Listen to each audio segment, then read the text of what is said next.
저와 앞뒤로 믿음을 한번 선포합시다. 빛이 있으라. 네, 그 마음에 빛이 있으라. 아멘. 아멘. 아멘. 막 빛을 발사하셔야 돼요. 자, 하나님의 말씀 같이 읽겠습니다. 누가복음입니다. 누가복음 5장 37절에서 39절. 누가복음 5장 37절에서 39절.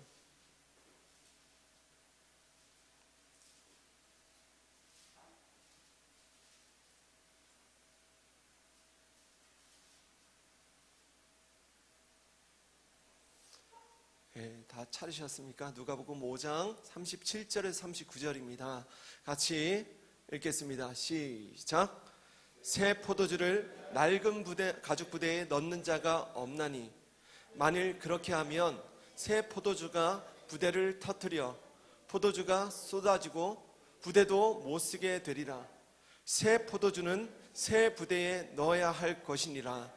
묵은 포도주를 마시고 새 것을 원하는 자가 없나니 이는 묵은 것이 좋다 함이니라. 아멘. 아멘. 설교자가 자주 하는 거짓말이 있습니다. 뭐냐면 오늘 말씀은 정말 중요한 말씀입니다. 또 그 다음 주는 그러잖아요. 오늘 말씀은 정말 중요한 말씀입니다. 이 거짓말이 뭐냐면 다 중요한 거예요. 할렐루야. 자, 오늘은 새 포도주는 반드시 새 부대에 넣어야 한다. 새 포도주는 반드시 새 부대에 넣어야 한다라는 제목으로 하나님 말씀 전하겠습니다. 이 시대는 참으로 위로가 필요한 시대입니다. 엄마도 위로가 필요하고요, 아빠도 위로가 필요합니다.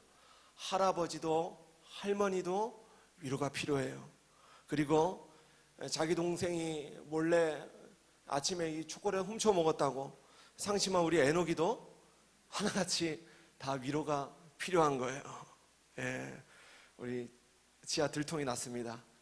오빠 초콜릿을 말도 안 하고 훔쳐 먹었어요.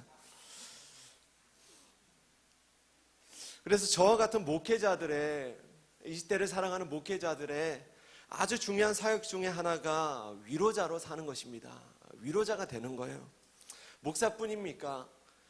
이 시대 사역자로 부름받은 우리 모두가 하루하루를 위로자로 살아야 하는 것입니다. 그런데 목사조차도, 위로자로 살아야 할 목사조차도 위로가 필요할 때가 있고, 또 누군가의 위로를 통해 다시 힘을 얻을 때가 있더라고요. 우리 모두는 위로가 필요해요. 저는 우리 교회가 서로에게 힘이 되는 위로들을 많이 나누는 이 위로 공동체가 되길 소원합니다. 그래서인지 요즘 만들어진 노래들을 보면 위로가 필요한 시대니까 이런 노래들이 많잖아요. 뭐 괜찮아, 네 편이 되어줄게, 내가 네 편이 되어줄게. 그리고 우리 장미자매 신보 힘을 내. 아주 좋은 것 같아요. 제목이 깨알 홍보입니다. 깨알 홍보 많이 들으세요. 오늘부터 녹화하죠? 녹화해요. 장미자매 꼭 볼 수 있도록. 오늘 사역 같습니다. 장미자매는 저기 우리 어디죠? 그 논산으로 갔고, 우리 태용 형제는 우리 저 인천으로 지금 사역에 갔습니다. 혹시 생각나실 때마다 마음으로 중보해 주시기 바랍니다. 녹화되고 있죠. 그러나 때때로는 아무리 좋은 노래를, 좋은 찬양을 들어도, 아무리 좋은 사람의 위로의 말을 들어도 우리의 마음이 위로가 안 되고 또 진정이 안 될 때가 있어요. 바로 그때 필요한 것이 하나님의 위로입니다. 하나님이 사람을 통해서 위로하시기도 하지만 하나님께서 다이렉트로, 직접적으로 위로하실 때가 있는 거예요. 자, 고린도후서 1장 3절에서 4절인데 제가 읽어드리겠습니다. 찬송하리로다. 그는 우리 주 예수 그리스도의 하나님이시요 자비의 아버지시요 모든 위로의 하나님이시며 우리의 모든 환난 중에서 우리를 위로하사 우리로 하여금 하나님께 받는 위로로서 모든 환난 중에 있는 자들을 능히 위로하게 하시는 이시로다. 오늘 이 시간이 하늘의 위로로 가득한 예배가 되어질 것입니다. 그런데 누군가에게 위로가 필요하다는 것은 그의 마음이 지금 현재 지치고 상해 있다는 거예요. 누구도 마음이 지치고 상할 수 있습니다. 목사도 우리 권사님도 마음이 다 상하는 거예요. 그러나 괜찮습니다. 마음의 성질이 그러한 거예요. 주님은요, 우리의 마음을 그렇게 연약하게 만드셨습니다. 그래서 그 약한 우리의 마음이 주님의 마음을 만나야만, 우리 주님을 의지해야만, 그분의 마음과 하나 되어야만 온전케 되도록 그렇게 우리를 처음부터 약하게 창조하신 것입니다. 우리의 마음은 그래서 원래 약한 게 정상이에요. 가장 비정상은요, 뭐냐면 주님을 의지하지 않고도 주님 없이도 강한 것이죠. 이게 비정상이에요. 주님 없이 강한 마음은요, 언젠가 반드시 호되게 깨어지게 되어 있습니다. 그리고 이미 지치고 상해 있는 그 마음을 주님의 위로 없이 우리가 너무 오래 방치하게 되면 반드시 그 마음이 병에 들게 돼요. 마음이 아픈 것과 마음이 병든 것은 완전히 다른 문제입니다. 마음은요, 한번 병들면 다시 그 마음을 회복하기가 쉽지가 않더라고요.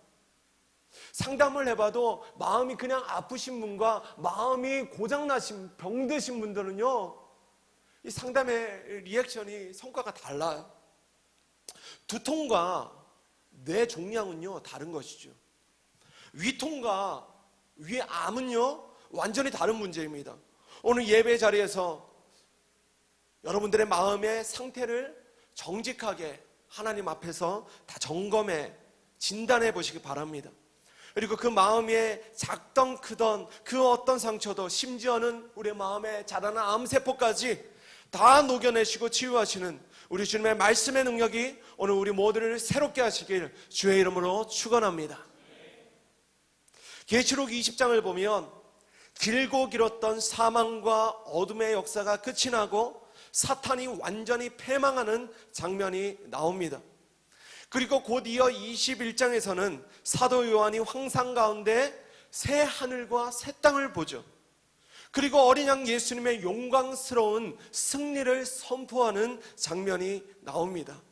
우리 계시록 21장인데 같이 한번 찾겠습니다. 계시록 21장, 신약성경의 마지막이죠.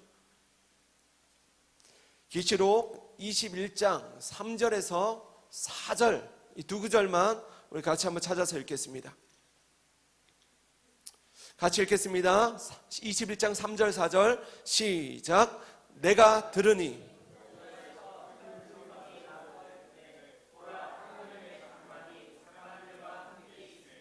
하나님이 그들과 함께 계시리니 그들은 하나님의 백성이 되고 하나님은 친히 그들과 함께 계셔서 모든 눈물을 그 눈에서 닦아주니 다시는 사망이 없고 애통하는 것이나 곡하는 것이나 아픈 것이 다시 있지 아니하리니 처음 것들이 다 지나갔음이러라. 아멘. 하나님께서 그 하나님의 사람들의 모든 눈물을 친히 닦아주신다. 다시는 사망도 애통도 아픔도 없을 것이다. 오늘 이 약속의 주인공이 다 되시길 축복합니다. 그리고 계속해서 읽는 5절의 말씀이 우리에게 소망이 되는 겁니다. 5절 계속해서 읽겠습니다. 시작. 보좌에 앉으신 이가 이르시되 보라 내가 만물을 새롭게 하노라 하시고 또 이르시되 이 말은 신실하고 참되니 기록하라 하시고. 아멘. 오늘 기록하고 계시죠? 기록하셔야 돼요. 자, 정리하면 오늘 하나님께서는 오늘 이 목사의 입술을 통해 우리 살아있는 교회 온 교회에 선포하시는 것입니다. 보라 내가 만물을 새롭게 할 것이다. 영어로 보면 Behold, I'm making all things new. 오늘 만물을 새롭게 하시는 하나님의 능력이 우리 각 사람의 삶을 새롭게 하고 우리의 가정과 자녀들을 새롭게 하고 예수님께서 나의 교회라고 말씀하신 우리 교회를 새롭게 하실 것을 주님의 이름으로 선포합니다. 오늘 우리에게 필요한 것은 새로움에 대한 기대예요. 새로워질 거야. 오늘 제가 처음 예배를 인도하기 전에 이런 기도를 드렸잖아요. 소경 바디메오가 가졌던 갈망, 성전 미문의 안전뱅이가 가졌던 갈망, 혈루병 여인이 가졌던 갈망 뭐예요? 오늘의 현실은 힘들지만 내일은 새로워질 거야. 예수님이 새롭게 하실 거야. 아멘이십니까? 그런데 그 새로움에 대한 기대가 없으니 오늘날 많은 사람들의 삶이 자꾸만 우울해지고 자꾸만 무기력해지는 것입니다. 지금 우리 교회 성도가 25분 정도 돼요. 어떤 분들은 와, 야, 4달도 안 됐는데 벌써 25이라니요 라고 감탄해요. 감탄하는 것은 물론 목사가 자랑하니까 감탄하겠죠. 지난 화요일에는 인도 파송 선교사님들이 현지 목회자들 20분 정도가 함께 오셔서 살아있는 교회의 개척 스토리를 이 자리에서 나눴습니다. 또 여러 가지 질의응답을 통해서 교회 개척에 대한 길을 찾도록 도와드렸어요. 리더 선교사님께서 돌아가셔서 다시 연락이 왔는데 너무 큰 감동과 도전이 되었다라고 감사해 하셨습니다. 그래서 내년에 또 오신답니다. 너무 궁금하대요. 내년에는 어떻게 이 교회가 성장해 있을까? 살짝 겁이 났습니다. 그리고 내년에는 올해는 라면 드렸지만 내년에는 꼭 밥 사드려야 되겠다라는 생각을 했습니다.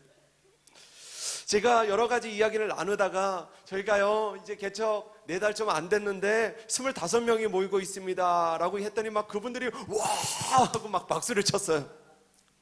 그리고 이제 마지막에 어떤 분이 자기가 하나님께서 갑자기 이렇게 마음에 감동을 주신다는 거예요. 그래서 나오시더니 예언 기도를 해주셨습니다. 이런 예언 기도를 해주셨어요. 지금은 25이지만 머지않아 2,500명이 될 겁니다. 아주 그냥 인도 스케일로. 와, 인도 스케일 무섭더라고요. 그냥 거침이 없습니다. 뭐 까짓것 2,500명. 의심이 조금 됐지만 일단은 제가 아멘 했습니다. 네, 그리고 아무튼 그랬어요. 사실요, 저도 처음에는 이 25이라는 숫자에 살짝 우쭐했습니다. 그런데 요즘은요, 솔직히 전혀 감탄이 안 됩니다. 오히려 제 안에 어떤 염려들이 생겨나요. 그것은 우리 교회의 현재 모습과 성경에서 말하는 진짜 교회의 모습은요, 아직도 거리가 먼 거예요. 숫자가 중요하지 않습니다. 정말 중요한 것은 주님이 꿈꾸시는 교회가 어떤 교회인지를 우리 모두가 분명히 알고 우리가 한 마음으로 그 교회를 향해, 그 교회의 모습을 향해 우리가 한 마음으로 달려가고 있느냐는 것입니다. 하나님께서 목사에게 주신 마음이 있어요. 살아있는 교회를 향한 우리 주님의 기대가 있습니다. 그 기대를 동일하게 가진 사람들이 얼마나 있느냐는 거예요. 전에도 말씀드렸지만 제가 염려 체질입니다. 그래서 조금만 기도하지 않으면, 조금만 말씀에 붙들리지 않으면 그렇게 염려하고 걱정해요. 지난 금요일 아침에는 제가 기도하는데 그날따라 가슴이 답답해서요, 제가 이 자리에 앉아서 기도하는데 너무 답답해서 소리를 좀 질렀습니다. 주님, 이게 아니고 주님! 사랑스럽게 부르는 게 아니라 막 따지듯이 약간 건방지게 주님을 불렀습니다. 그런데 그때 주님께서 제 마음 가운데 이런 음성을 들려주셨어요. 뭐냐면 이런 음성이었습니다. 너는 나 하나로 충분하냐? 그냥 바로 그러시더라고요. 주님은요, 종종 이런 동문서답을 자주 하십니다. 그래서 제가 그랬습니다. 주님, 제가 지금 그걸 말씀드리는 게 아니잖아요. 제 마음을 아시잖아요. 그런데 또 그러시는 거예요. 너는 나 하나로 만족하냐? 그런데요, 이 주님의 동문서답이 저에게는 우문현답이었던 거예요. 주님은 우리의 어리석은 질문에 항상 가장 현명한 지혜로운 답을 주시는 분이십니다. 주님이 주신 현답을 듣고 제가 펑펑 울었습니다. 원래 눈물이 많은데 그날은 더 울었어요. 제가 또다시 주님 한 분만으로 충분하지 못하고 또다시 주님 한 분만으로 만족하지 못하는 거예요.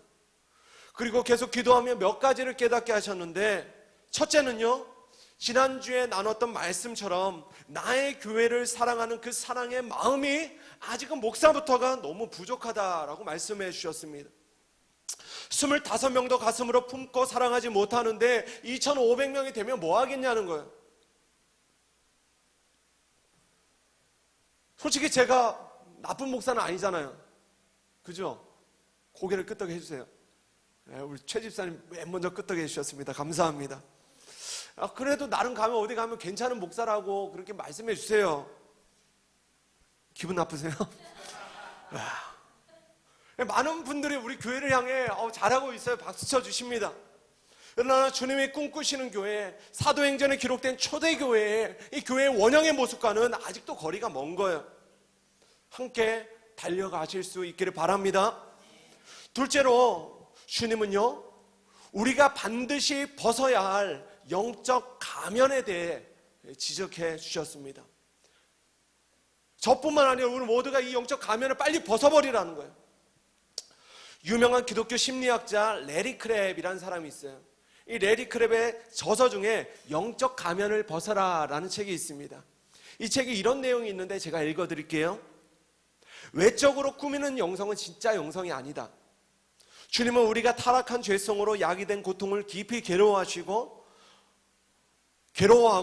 모든 갈등을 정직하게 직면하며 혼란 가운데서도 꿋꿋이 살아가는 용기 있는 사람이 되기를 바라신다. 용기가 필요한 거예요.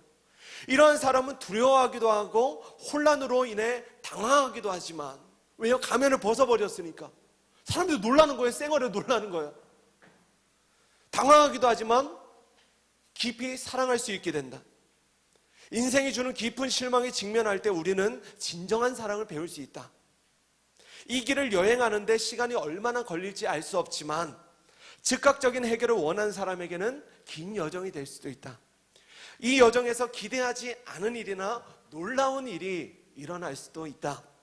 무엇보다도 자신의 실체와 삶의 의미를 깨닫는 영혼의 눈이 열려지고 놀라운 기쁨을 맛볼 수 있게 될 것이다.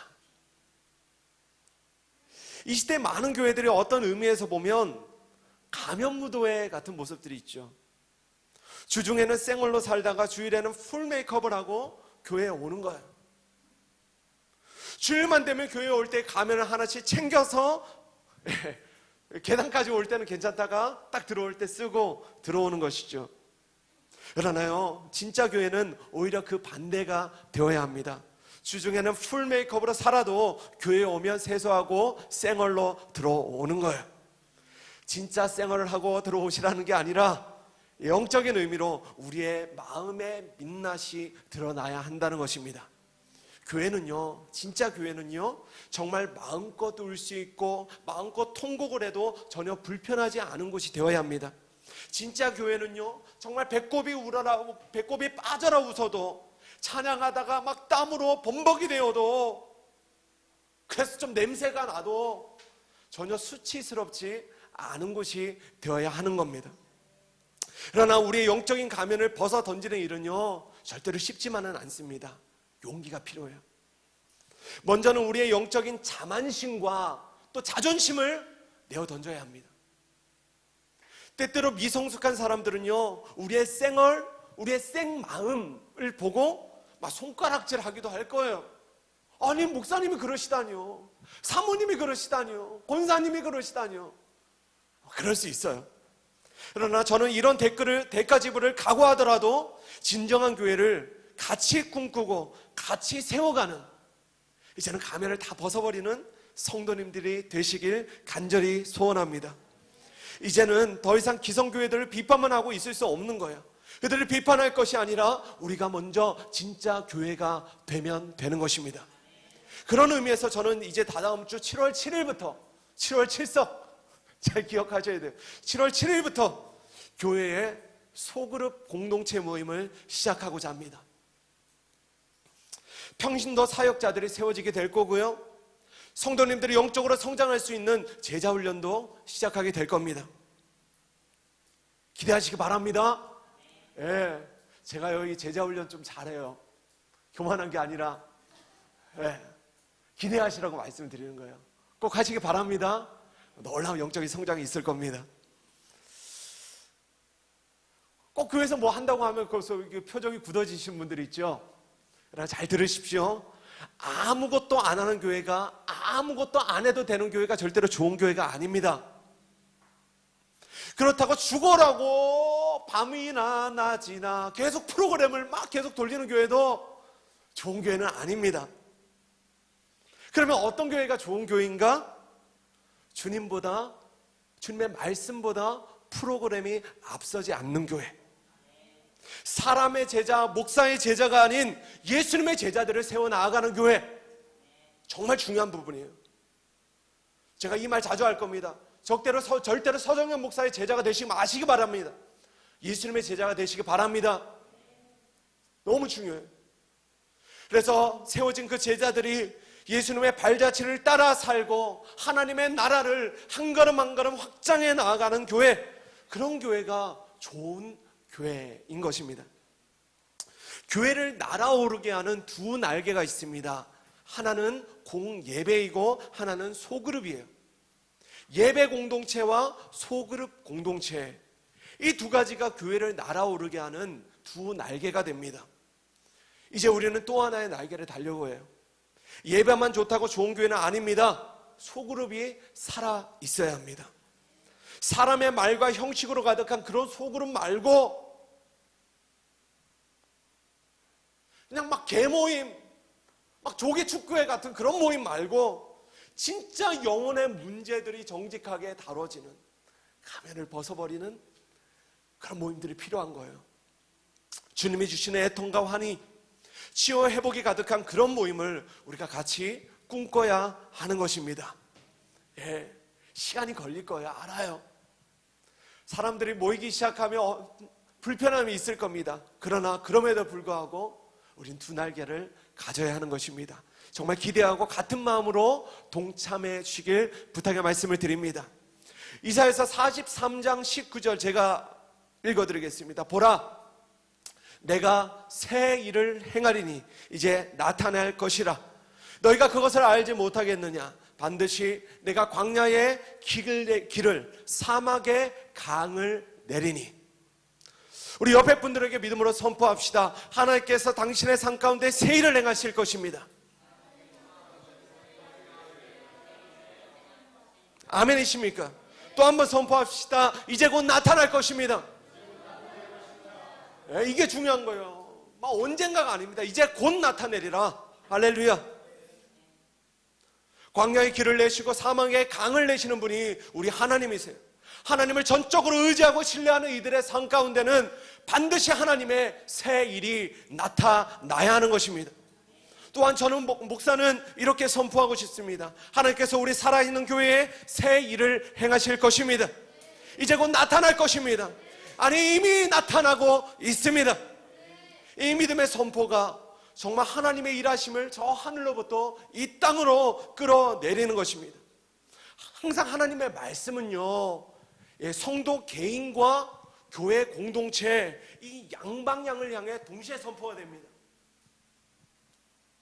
이 두 가지 메시지를 균형 있게 내 삶 가운데 적용하셔야 돼요. 개인적인 말씀, 공동체적인 말씀, 이 두 가지를 다 흡수하셔야 됩니다.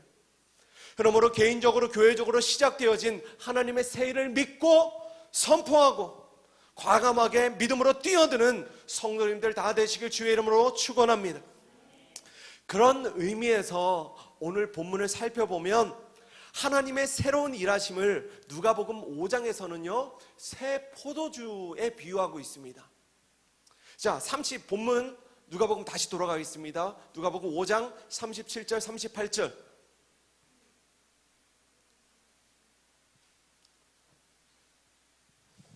같이 읽겠습니다. 시작.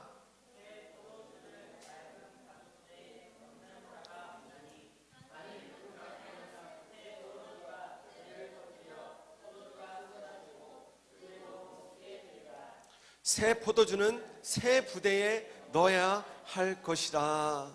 아멘. 여기서 말하는 새 포도주, 영어로 new wine.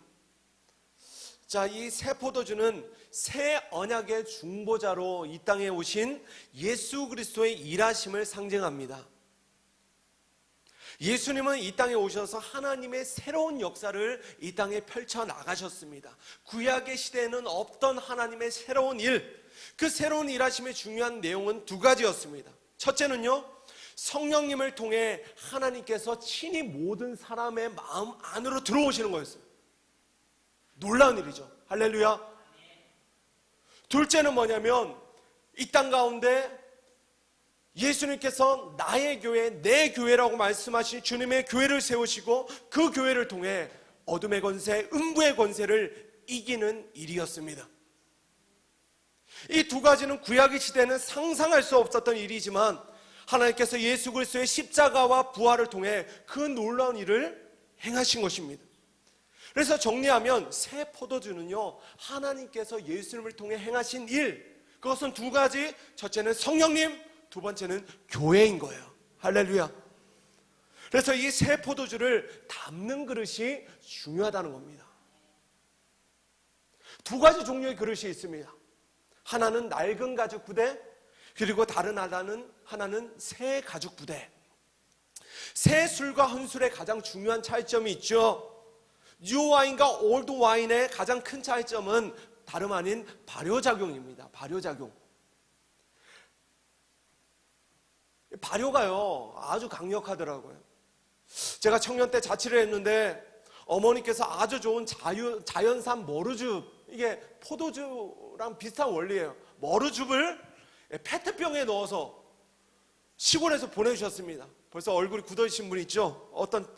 그런데 제가 이거를 읽고 이거를 받고, 청년 때 그러잖아요. 좋은 건데 이거를 깜빡 잊고 그냥 찬장에 그냥 고이 모셔두었습니다. 1년, 2년. 근데 어느 날 제가 방에 있는데 뽕 소리가 나더라고요. 뽕. 제가 깜짝 놀랐어요. 예, 어디서 무슨 폭죽 터졌나? 근데 뽕 해서 제가 거실에 나가봤더니 그 찬장 안에서 참사가 일어난 거예요. 야, 상상이 되시죠? 이 페트병이 머루즙의 발효를 견디지 못해서 뚜껑이 터져버린 거예요. 야, 그날의 참사를 제가 잊을 수가 없습니다. 그래서 중요한 것은 뭐냐면 새 포도주가 가진 발효를 잘 견딜 수 있는 그릇이 반드시 필요한데, 그것이 바로 신축성과 유연성을 가진 새 가죽 부대인 거예요. 새 가죽 부대. 낡은 가죽 부대는 오래되고 딱딱해서 새 포도주의 발효작용을 견디지 못해요. 그래서 늘어나지 않고 찢어지고 그냥 터져버리는 겁니다. 이것이 오래된 가죽 부대의 특징이에요. 때문에 주님은 새 포도주를 낡은 가죽 부대에 넣지 말고 반드시 새 부대에 넣어야 한다라고 말씀하시는 것입니다. 또 하나 중요한 것은 누가복음 5장의 청중이 누구냐는 거예요. 그들은 다름 아닌 이스라엘의 바리새인과 서기관들이었습니다. 그래서 이 낡은 부대란 그들이 가지고 있던 율법주의적인 낡은 사고관, 다른 말로 굳어진 생각, 그리고 굳어진 마음을 말하는 것입니다. 이해가 되십니까? 이 굳어진 생각과 마음으로는 절대로 새 포도주를 담을 수 없다. 다른 말로 하나님의 새로운 일하심을 절대로 경험할 수 없다는 것이 이 말씀의, 예수님의 말씀의 요지인 것입니다. 여기까지 이해가 되시면 한번 아멘 하시겠습니다. 또 하나 이들이 새 부대를 준비하지 않은 중요한 이유가 39절에 나타납니다. 39절 읽을게요. 시작.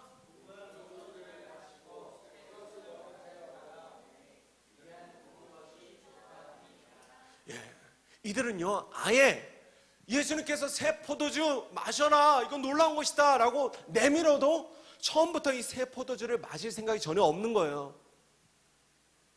평생 묵은 포도주만 먹고 살아서 새 포도주를 먹어본 적도 없고 먹고 싶어 하지도 않는 거예요. 기대가 없습니다. 그러니까 새 부대도 필요 없는 거예요. 적절한 비유인지는 잘 모르겠지만요, 오늘 술 얘기가 자주 나옵니다. 뭐냐면 시골에는요 와인바가 없습니다. 차리는 즉시 망합니다. 시골에는요 소주방이면 충분한 거예요. 그 사람들은 막걸리만 마시면 충분한 거예요. 와인 뭐 이런 거 좋아하지 않아요. 정말 위험한 교회는요, 우리 교회가 세상에서 가장 좋은 교회라고 여기며 사는 사람들입니다. 잘 들어보시기 바랍니다. 우리 교회가 좋은 교회라고 여기고 그렇게 신앙생활하는 것은 건강한 교회예요. 우리 교회는 좋은 교회인 줄로 믿습니다. 그러나 우리 교회만이 최고의 교회이고 우리 교회를 다녀야만 뭔가가 된 것처럼 여기게 하는 그런 교회의 교육과 그런 가치관은요, 정말 위험한 것입니다. 자칫 영적 이기주의에 빠질 가능성이 큰 거예요. 세상에요, 얼마나 좋은 교회들이 많은데요. 정말 좋은 교회들 많습니다. 우리 교회가 최고입니다.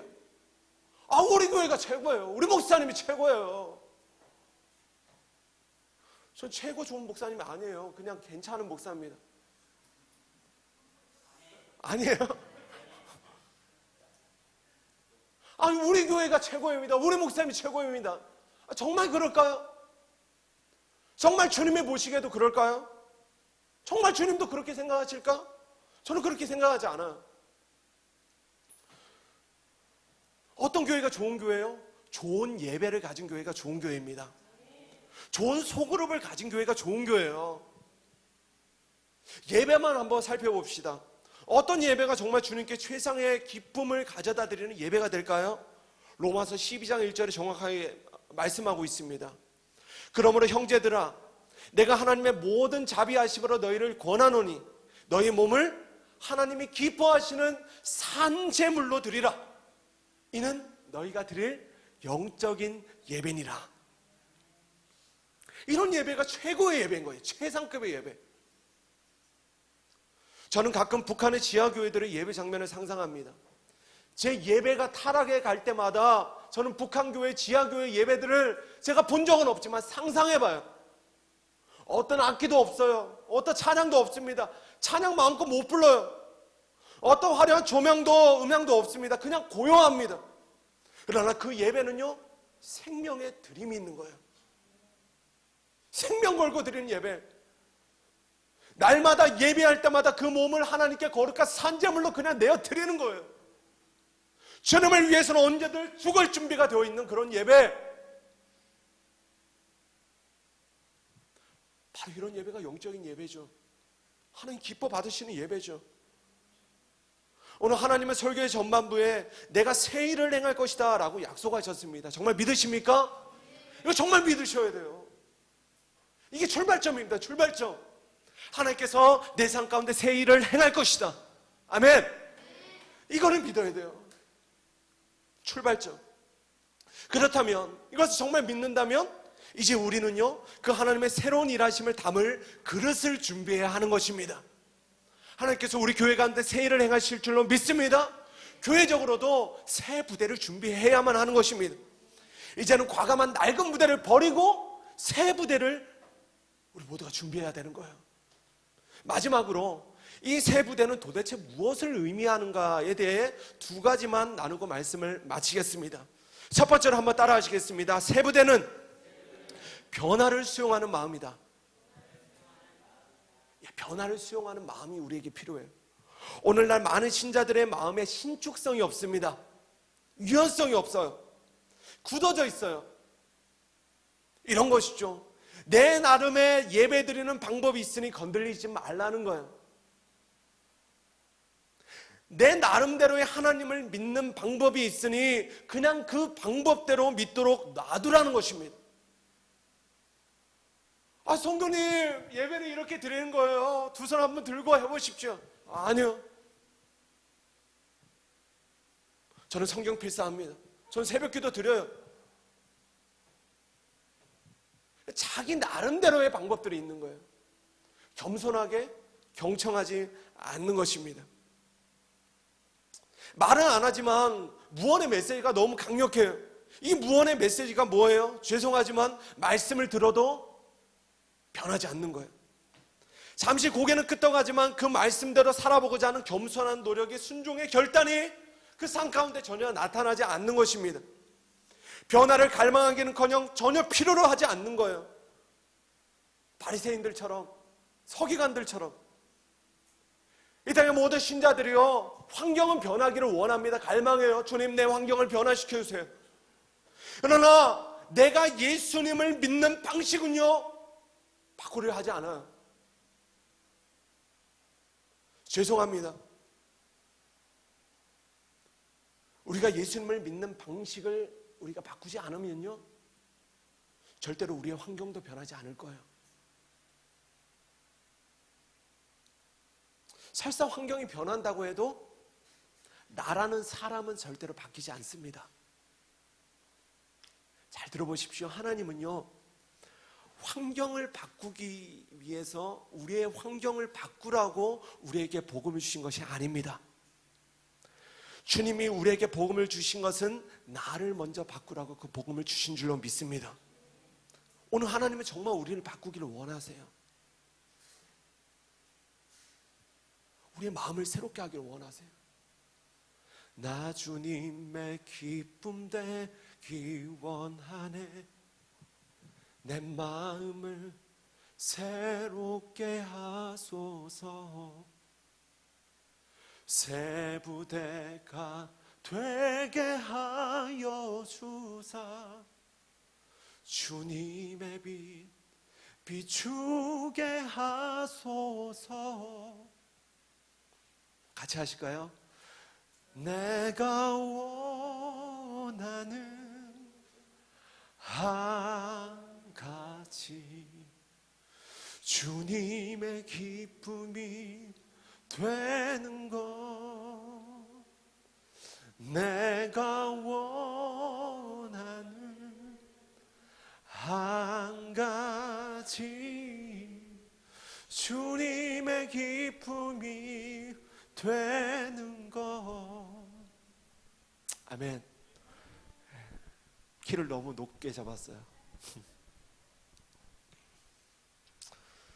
주는 정말 우리를 바꾸시길 원하십니다. 새롭게 하기를 원하세요. 때문에 하나님은 그 일을 위해 오늘 우리 모두에게 이제는 새 부대를 준비하라 말씀하십니다. 환경이 아닌 나를 새롭게 하시기 위해 이제는 변화를 수용하는 마음을 우리에게 요구하시는 거예요. 자, 에스겔 36장 25절 26절입니다. 제가 읽어드릴게요. 맑은 물을 너희에게 뿌려서 너희로 정결하게 하되 곧 너희 모든 더러운 것에서와 모든 우상 숭배에서 너희를 정결하게 할 것이며 또 새 영을 너희 속에 두고 새 마음을 너희에게 주되 너희 육신에서 굳은 마음을 제거하고 부드러운 마음을 줄 것이며. 우리 주님의 약속입니다. 바로 이 새 마음과 새 영, 부드러운 마음을 오늘 주님께 다 구하시길 바랍니다. 하나님께서 온 교회에 새 부대를 주시고 그 부대에 새로운 하나님의 역사들을 꾹꾹 담아주실 줄로 믿습니다. 둘째로 따라하시겠습니다. 새 부대는 나의 고집을 버리는 것이다.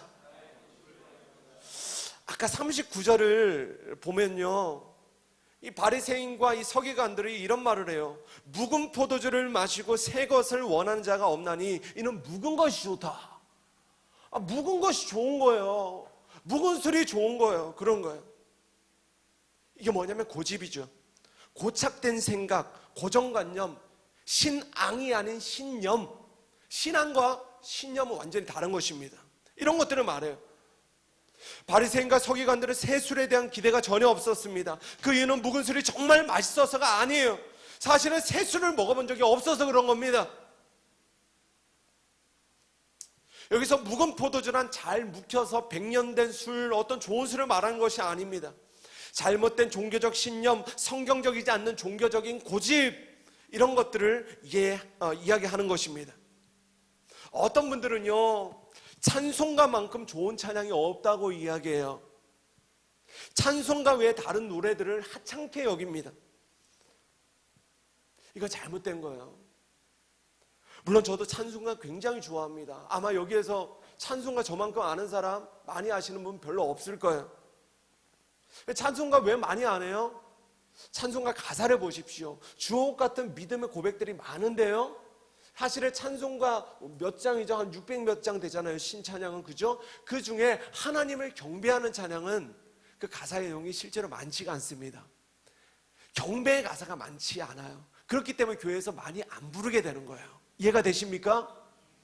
경배와 찬양, 이 차이점은 무엇인가? 나중에 때 또 제가 설명해 드리겠습니다. 어쨌든 저 찬송가 너무 좋아요. 그러나 그 찬송가를 생명을 드리는 예배의 마음으로 부르지 않고 단지 종교적인 익숙함으로만 부른다면 그 사람은 묵은 포도주만을 고집하는 사람이 되는 것입니다. 이해가 되십니까? 우리 교회 예배라 우리 교회의 예배가 2시라서 좋은 점이 있어요. 뭐예요? 그것은 늦잠을 잘 수 있다는 것이 아닙니다. 일찍 일어나시기 바랍니다. 주일날 아멘 하십시오. 주일날 일찍 일어나셔야 돼요. 그러면 뭐가 좋은 점인가? 하나님께서 이걸 깨닫게 하셨습니다. 뭐냐면 다른 교회 예배도 드릴 수 있다는 거예요. 와, 저 번뜩 딱 드렸습니다. 다른 예배도 갈 수 있구나. 조만간 저는 우리 교회 리더십들과 정말 좋은 교회 예배들을 한번 다녀보고자 합니다. 하나님께서 그런 마음을 주셨어요. 더 겸손하게 배우라는 마음을 주셨습니다. 아멘이십니까? 이 목사도요, 버려야 할 고정관념이 있더라고요. 제가 버려야 될 과거의 영광들이 있더라고요.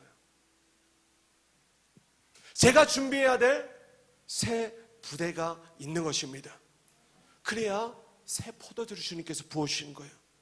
과감히 저는 버리고 싶습니다. 왜냐하면 그래야 새 부대가 준비되고 새 포도주를 부어주시기 때문입니다. 말씀을 정리합니다.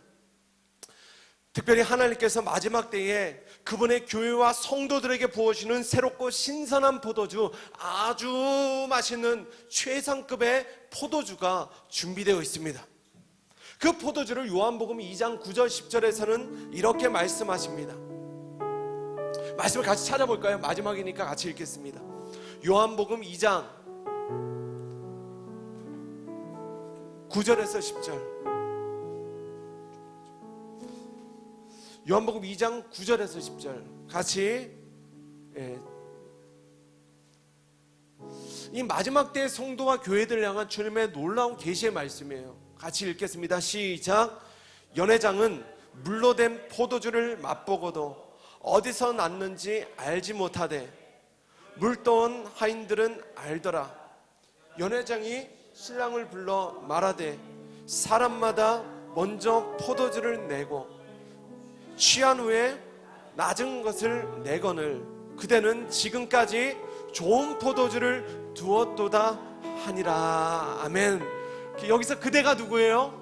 예수님이시죠. 자, 보세요.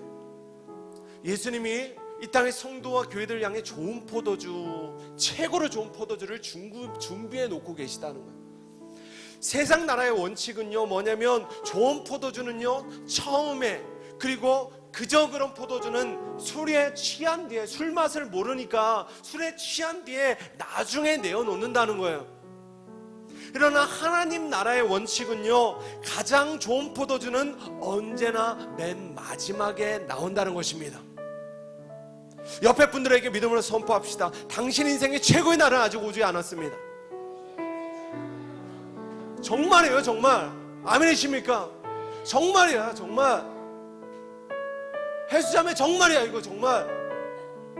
최고의 날은 아직 오지 않았어요. 우리 권사님 최고의 날은 아직 오지 않았습니다. 노년의 영광이 있을 거예요. 할렐루야. 아멘. 아멘.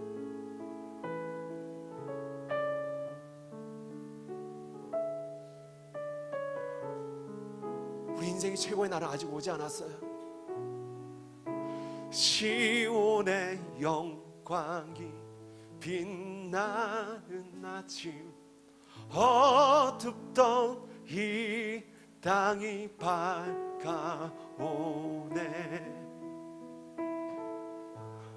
갑자기 기억이 가사가 뭐죠?